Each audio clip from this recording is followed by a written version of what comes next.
My parents chose my brother's award over visiting me after a car crash. Now they want my savings to bail him out of a fraud scandal. I refused. About 2 weeks ago, I, 32F, was involved in a horrific car accident. Another automobile struck me from the side as I was making my way home from work. The force of the impact caused my automobile to overturn. I was later told by the paramedics that I was fortunate to be alive. I ultimately needed emergency surgery due to internal bleeding, 2 cracked ribs, and a damaged leg. After the procedure, I stayed in the hospital for a week to recuperate and try to make sense of things. It was difficult to be in the hospital, both mentally and physically. All I wanted was for my parents to come see me as soon as I woke up. I assumed that as soon as they learned about the accident, they would rush over. Even though I didn't anticipate them staying the entire time, I would have been so grateful for a visit. Rather, they were absent for days. I waited for them to stop by or at least give me a call, but they didn't show up. Before I even received a text from them, I believe it was 4 days. To answer your question, my parents were told what had transpired. The hospital informed me that they had contacted them several times and that they are my emergency contacts. A day following my admission, the hospital was able to contact my parents, but the nurses reported that they appeared unconcerned about the situation. That obviously upset me a lot, but I attempted to explain it away by saying that perhaps they were too busy or that something else had come up. Fortunately, my phone was still with me because my possessions survived the collision. Every day, at intervals of 5 to 6 hours, I texted my parents, but I never heard back. In the hospital, every day was a nightmare. I attempted to give my parents a lot of wiggle room because I really wanted to see people I knew, but it became more difficult every hour. Fortunately, I wasn't entirely alone because my pals, who reside in other states, were able to get in touch with some family members who live nearby. A family acquaintance came to visit me on the 6th day in the hospital and remarked in passing how wonderful it was that my brother was receiving recognition for his efforts at an award ceremony. I didn't know what she was discussing. She filled me in, but she appeared perplexed that I didn't know. As it happens, my parents didn't come to see me. Instead, they were at my brother's award ceremony. They were aware that I was in the hospital, but instead of helping me through a difficult period, they decided to attend my brother's special occasion. They were so busy getting ready for his big event that they had taken so long to get in touch with me. They were more concerned with their perception of his ceremony than with their daughter's injury. Let me be clear before anyone accuses me of jealously admiring my brother. I don't find it hard to see why they would be proud of him.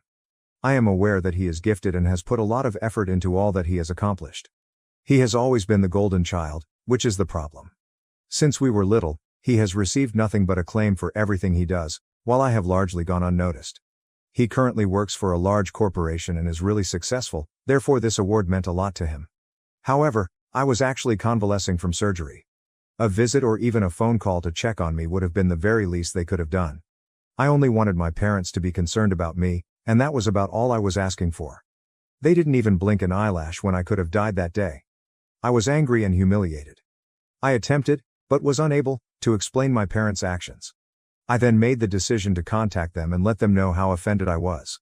I texted them to express my disbelief that they prioritized my brother's prize over my well-being. I expressed my pain at them not even checking in on me. I didn't have to wait long for an answer for the first time since the accident, and to be honest, I wish they hadn't responded. Their words simply made me feel worse. At first, they attempted to defend their behavior by claiming that they couldn't miss my brother's award because it was a once-in-a-lifetime accomplishment. I informed them that if they had only taken the time to come see me sooner, they wouldn't have missed the event at all. After a while, they gave up trying to argue with me and told me that it was pointless to waste time coming to see me while my brother was out there making the family proud. That hurt more than words can express. It seemed like they only considered me as an afterthought. I wish I could say that their behavior astonished me, but it has always been like this. My brother was perfect as a child. Every action he took was praised. Every accomplishment he made, whether it was a scholarship, a fancy job, or perfect grades, was celebrated. In the meantime, I was constantly in the background. It was never good enough, even when I performed well. Every error I made was viewed as a disaster, and I never received the same level of help. I had the impression that they had already determined I was a failure and that nothing I did would change their thoughts. A week after my brother's award ceremony, my parents unexpectedly arrived at the hospital. I was initially perplexed because, following our last talk, I had given up on contacting them. I knew my parents well enough to understand that they weren't worried when they came to see me. They arrived with phony smiles on their faces and bouquets in their hands. They made an effort to strike up a conversation about how I was doing, but it was obvious that their thoughts were elsewhere. I advised them to just say what was on their mind because I could tell that whatever they were thinking about was going to irritate me. The fact that they showed so little concern for my survival was offensive enough. I didn't need their phony pity. I didn't have to exert much effort. When my mother learned that my brother had been arrested for fraud at his company, she burst into tears. It turned out that my brother was at the heart of a huge fraud scheme that was discovered by the corporation he worked for. He had been directing funds into his personal investments by falsifying the company's accounts. Following an internal investigation, everything was turned over to the police, and he was apprehended after a coworker alerted the superiors. He is currently being charged with major offenses like wire fraud, forgery, and embezzlement. My parents had apparently already spent a large portion of their cash on hiring attorneys for him. They came to me because they didn't have enough money left to pay his bail. They asked me to utilize the money I had saved up from my work as a project manager at an IT business to help him out.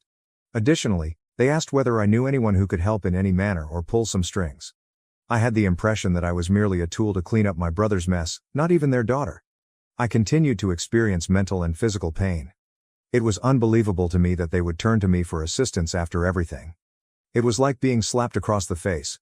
When I was laying in a hospital bed after surgery, afraid and alone, they didn't give a damn. But now that their favorite child was in danger, they needed me. I felt bad about it. Perhaps I ought to have assisted for the benefit of my family. The other side of me, though, was angry. The same brother who has always had everything handed to him, why should I save him? My parents have always protected him, so he has never experienced any repercussions. Now, they expect me to do the same. I informed them that I would not assist. I said that even if I did have the money, I wouldn't feel obligated to help him out. I made it obvious who they cared about more and reminded them that they hadn't even come to see me yet. They insisted that I was being self-centered and that families should be together. I couldn't get myself to care, even though they said I would regret not helping my brother. To be honest, my brother has always taken precedence over me. I was never enough for them, no matter how hard I tried. They wanted me to simply forget all the times they disregarded me, left me out, and made me feel unimportant now that they needed something from me. I felt in control of the situation for the first time in my life, and I wasn't going to let that go. I'm laying in my hospital bed right now, feeling a mixture of anger and remorse. Since I said no, my parents haven't spoken to me, and I know they're upset, but I simply can't bring myself to care any longer. I'm done trying to gain their approval. I've wasted too much time. AITA for standing up to my parents after everything they've done to me and not helping my brother. They keep repeating that family should always remain together, therefore I feel like I might be the villain. However, the way they have treated me throughout my life, and particularly now, is something I simply cannot get over. I feel like I've had enough, but I'm not sure what to do. First update. Hello everybody, I wanted to express my gratitude for your support of my initial article. I was able to maintain my position because of that. Although I didn't anticipate updating so quickly, a lot has transpired since then. I was eventually released from the hospital a few days after my parents arrived. I can walk, but my leg fracture requires crutches, and breathing is still difficult as my ribs heal. Going home, finding some serenity, and escaping the turmoil were all things I was looking forward to. The moment I arrived at my apartment, that hope was dashed. I knew things wouldn't go well as soon as I spotted my folks, who were waiting for me just outside my door. They must have called the hospital to find out the precise time of my discharge because I hadn't told them. They wasted no time at all. They began hammering me before I could even remove my keys. They were incensed and informed me that by not helping my brother, I had gone too far. It's the most irate I've ever seen them. They seemed more unhappy with me for refusing than they were with my brother's deception. They talked endlessly about how family should always come first. They said I was selfish and vindictive. They claimed that I was using this circumstance as a means of exacting revenge on them because I had resentment toward my brother. They didn't care that I was still recovering from my near-death experience a week prior. They simply viewed me as a barrier to their beloved son's rescue. They had the audacity to say that they expected me to step up now. They said that this was my opportunity to show that I wasn't a letdown and that I could be part of the family by acting morally. It was crazy. They essentially acknowledged that I wasn't related to them and that helping my brother was the only way I could make amends. Things truly took a turn for the worst when I informed them outright that I wouldn't do it. My mother began crying at my door, screaming things like, "We've already lost one child, and now we're going to lose two, and you're punishing us for loving him more." In contrast, my dad simply became more irate and wasn't attempting to shame me. He repeatedly accused me of being cold-hearted and self-centered, claiming that I had no regard for the family and that I would regret it once they were gone. To be honest, it was everything I could do to not lose it. I was told I was a bad person for not cleaning up my brother's mess, even though I was already fatigued from the hospital stay and could not stand on my crutches. The fact that my parents intentionally treated my brother better and that they love him more than I did just served to exacerbate the situation. I didn't give up though. I warned them that I would call the police if they didn't leave and that I wouldn't pay a dime for his bail or legal bills. After that, they eventually backed off, but not before insulting me once again. My brother's case made headlines a few days after that onslaught at the door. It seems that the deception was far larger than we initially believed. Evidence that he had been transferring business funds for more than a year, some of which had been laundered through fictitious business accounts in his name, was discovered by the police. Additionally, as part of a broader inquiry, they found that he had assisted several colleagues in concealing their embezzled funds. My brother is now being charged with conspiracy and money laundering in addition to fraud. He might spend a significant amount of time behind bars if convicted. The fallout has been harsh. My parents are really freaked out. My brother's reputation has been utterly destroyed after they boasted about his accomplishments to everyone they knew for years. People aren't buying into their attempts to control the situation by claiming that it's all a misunderstanding and that it will all be resolved. When word spread that his son was embroiled in a significant fraud case, my dad even lost a significant client. They're fumbling, and it's obvious they don't know what to do. Naturally, they came stumbling back to me. They made no effort to conceal their desperation this time. They indicated they needed my assistance, just this once, to get through this because they were under a lot of stress. They insisted that they would have an opportunity to fix things, and keep the family together, if I helped my brother, but I understood exactly what that meant. Keeping the family together meant preserving the appearance that their ideal kid had done nothing wrong, and fixing things meant hiding his transgressions. They've gone completely silent after I told them no once more. Nothing, no texts, no calls. They seem to have given up on me, to be honest. They most likely view me as a hopeless failure who abandoned the family when they most needed her. But what do you know? I no longer give a damn. I feel like I'm in charge for the first time in my life. Knowing that my parents just saw me as a fallback option, someone to control in case something goes wrong, hurts. However, it also feels fantastic to put myself first for once and to finally say no. To appease them, I won't help my brother, and I won't allow them to use guilt to get me to correct a situation they started. They must now deal with the repercussions of their decisions. Second update. Since many of you have been inquiring about my condition, the truth is that things have gotten even more problematic. It was my brother who sent me an email.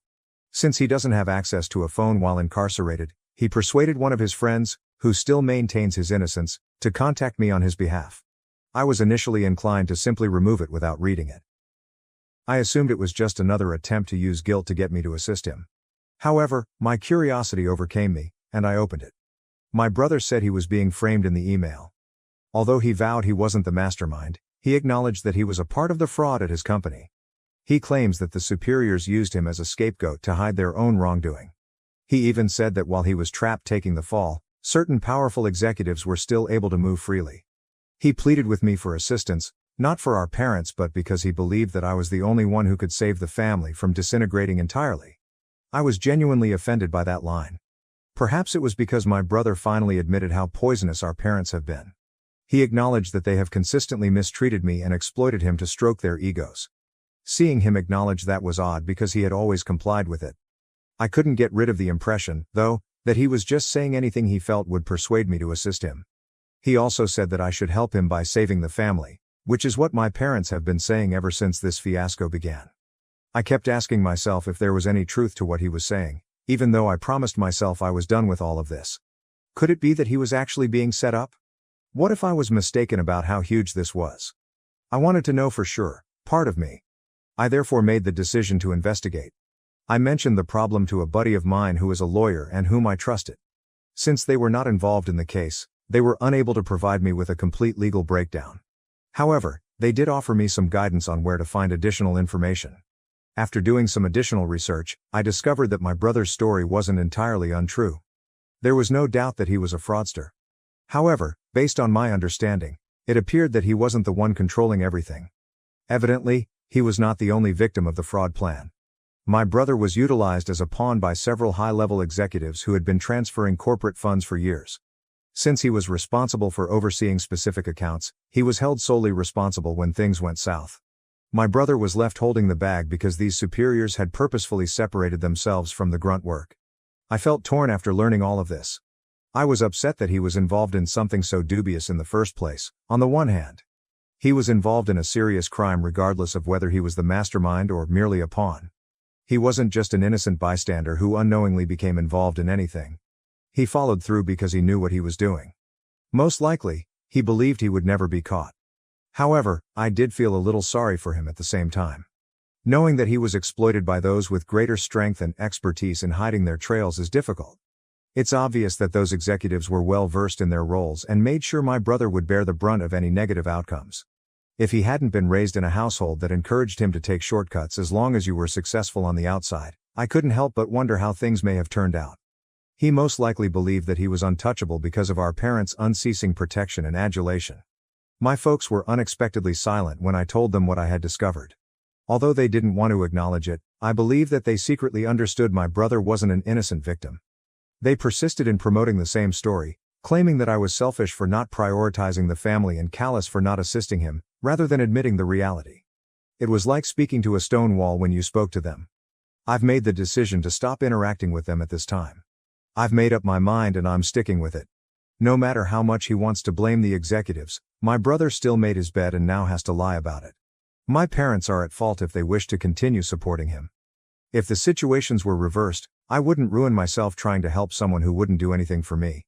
To be honest, I've not felt so at ease in a long time. Even though my family will never believe it, I know I made the right decision. I've been treated like I didn't matter for far too long, and I'm sick of it. Although my brother's predicament is awful, I am not responsible for fixing it. Once again, I want to thank everyone who has helped me along the way. Although it hasn't been simple, it has been a huge comfort to know that I'm not the only one who feels this way. Third update, I now have enough information to provide you all with an update, even though it has been more than a month since my last post. I'll start with what my parents did when they realized that insulting me and pleading with me wouldn't work. They made the decision to do something else, which was to make me even more miserable than I already was. They contacted several of my aunts, uncles, and cousins to express their disdain and selfishness for not helping my brother. They gave the impression that my refusal to assist was motivated by spite and that I was simply sitting on a mound of money. All they said was that I was a monster and should not be trusted. Only until one of my cousins contacted me and informed me that my parents were spreading unfavorable rumors about me did I learn the truth. They cleverly omitted the fact that they left me in the hospital and hadn't contacted me since, completely twisting the tale to make it seem like I was harboring resentment. I was only ever summoned to assist my brother. I was hurt at first. Even though I had defended myself, it seemed like I was being punished again. I believed that I would be left on my own with no one to support me. However, an unforeseen event occurred. Several distant relatives began contacting me rather than supporting my parents. It turns out that my parents' treatment of others and constant emphasis on my brother caused them to sour relations with a lot of individuals over the years. I was unaware of the depth of this. I started hearing stories from relatives I hadn't spoken to in years, and to be honest, they were all more startling than the last. My brother once borrowed a substantial amount of money from her husband to invest in a business venture, according to an aunt who informed me about it. Naturally, the plan failed, and my parents severed all ties with my aunt when she attempted to recoup her money. They even propagated the idea that my aunt was avaricious and unsupportive of her family. According to another cousin, my brother blamed a parking lot attendant for my uncle's car crash at a family gathering a few years ago. To keep the family from being embarrassed, my parents supported him and made sure the rumor didn't get out. They accused my uncle of attempting to damage my brother's reputation when he attempted to address them about it. There were several examples like this one, where my parents either covered up my brother's wrongdoing or silenced anyone who dared to speak up. My brother and another family member had a business partnership, but my parents ruined it because they believed the relative wasn't renowned enough to be affiliated with their son, according to one relative. It was both startling and reassuring to hear all of this. I wasn't insane. It's true that my parents have a long history of ignoring others and hiding behind my brother. For a long time, I believed that I was somehow to blame for my parents' treatment of me, that perhaps I wasn't good enough or didn't live up to their standards. It was never about me, though, as I now see. They constantly wanted to keep my brother safe at any costs. They even avoided family members who questioned them or obstructed their path. For those who wonder why my parents were so in need of my assistance, The answer is because I have established a strong life for myself in spite of their lack of encouragement. I've developed excellent relationships and managed my finances wisely in my role as project manager for a reputable IT company. I've saved money and made prudent investments. My parents knew I had the money, which is why they were so frantic. They failed to realize, however, that I didn't want to help just because I could, especially for those who have treated me like an afterthought my whole life. There has been an update on my brother's case. My parents eventually gathered together enough cash from loans and favors to get him out of jail after I refused to bail him out. However, the inquiry was far from finished. My brother made the decision to assist the authorities a few weeks ago. According to what I understand, he provided information about the higher-ups who were complicit in the scam, which aided in the prosecution's progress. He was able to receive a lighter sentence as a result of his cooperation. He will serve a year and then perform community service in lieu of years in prison. To be honest, that doesn't make me feel any better. His cooperation is commendable, but that doesn't change the fact that he initially decided to participate in the plot. Furthermore, I don't think this event will significantly alter my brother. I don't think he will quit having my parents clean up his mess anytime soon. For my part, I've decided to permanently cut off contact with my parents, which I probably should have done a long time ago. They are blocked on all of my platforms. I even instructed the front desk of my building to deny them entry if they returned without warning. I'm tired of serving as their fallback option, scapegoat, or emotional target. I'm surprisingly not depressed about it. I had assumed that leaving my family would be a great loss, but instead it feels liberating. I can now live my life without having to continually compare myself to my brother or ask for morsels of affection from people who would never show it to me. The family members who got in touch have been incredible. They've shown me that I'm not alone, and I feel supported for the first time in a long time. It's weird because after years of my parents excluding me, I've unexpectedly found a family. In fact, I'm excited to get to know these relatives better because many of them have invited me to family events that my parents won't be there. One of my aunts even expressed regret for not recognizing the situation sooner. She claimed that although she always thought something wasn't right with the way my parents treated me, she kept quiet about it because she didn't want to start a fight. She is now one of my biggest supporters, along with a few other family members. For the first time, I feel hopeful, even though I have no idea what the future contains. I appreciate all of your help and guidance during this trip. Reading your comments helped me realize that I wasn't insane for sticking up for myself, even though it hasn't been easy. It feels so amazing to finally feel like I'm in charge of my life. Thank you for watching. If you haven't subscribed yet, please do so and hit the notification bell to stay updated with more shocking real-life stories happening around you.